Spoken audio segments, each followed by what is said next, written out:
Gemerosak suara daun bambu mengiringi kisah hantu beranak dalam kubur yang diceritakan oleh Masa Songko. Angin yang cukup santer menerjang pepohonan, seolah menambah suasana mencekam dan menyeramkan saat kami sedang ngobrol di depan rumah malam itu. Saya tetap mendengarkan sebuah cerita yang entah bagaimana kebenarannya, namun asyik untuk disimak tersebut. Masa Songko bercerita bahwa pekan lalu salah seorang tetangganya mengalami sebuah peristiwa tentang misteri dunia gaib.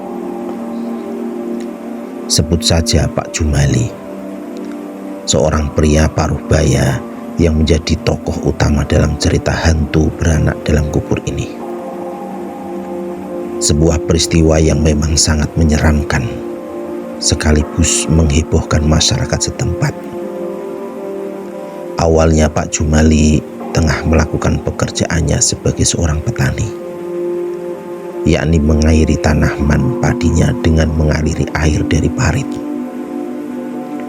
Beliau memilih melakukan pekerjaan ini di tengah malam agar tidak banyak petani lain yang juga berebut air. Kisah ini dialaminya selepas selesai mengairi sawahnya itu. Setelah membersihkan diri dengan air parit, beliau lantas memikul cangkul di pundaknya serta bergegas pulang ke rumah.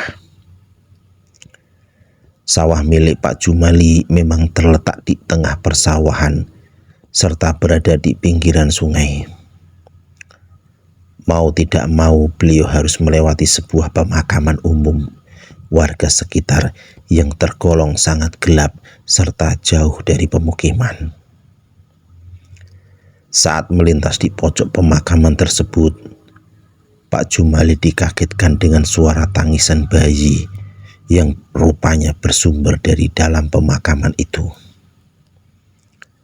Hantu beranak dalam kubur ternyata tidak hanya menjadi cerita fiksi yang ada di film saja.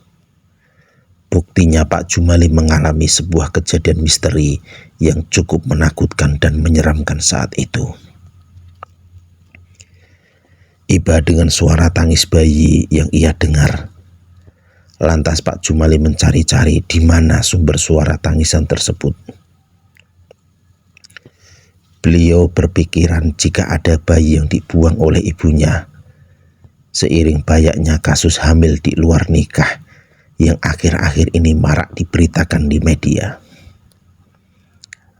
Dengan perasaan was-was dan merinding, Pak Jumali memberanikan diri masuk ke dalam area pemakaman dan melihat sekeliling dengan hanya bermodalkan sebuah senter kecil yang ia bawa. Aneh, semakin suara tangisan tersebut didekati, semakin pula suaranya melirih dan menghilang. Hingga akhirnya beliau berniat untuk meninggalkan pemakaman tersebut. Namun, belum juga sampai ke pintu gerbang pemakaman, suara tangis bayi itu kembali terdengar keras dan kencang. Merinding, ketakutan, serta keringat dingin mengucur dari seluruh tubuhnya. Pak Jumali kembali mendekati dan mencari sumber tangisan tersebut, yang akhirnya berujung pada sebuah makam baru. Betapa kaget dan histerisnya beliau ketika melihat tanah makam tersebut memancarkan cahaya merah, dan dari sanalah rupanya tangisan bayi itu berasal. Dengan masih memikul cangkul di pundaknya, Pak Jumali segera lari terbirit-birit hingga sampai ke pos ronda dan menceritakan kejadian yang dialaminya tersebut kepada para peronda, termasuk Masa Songko.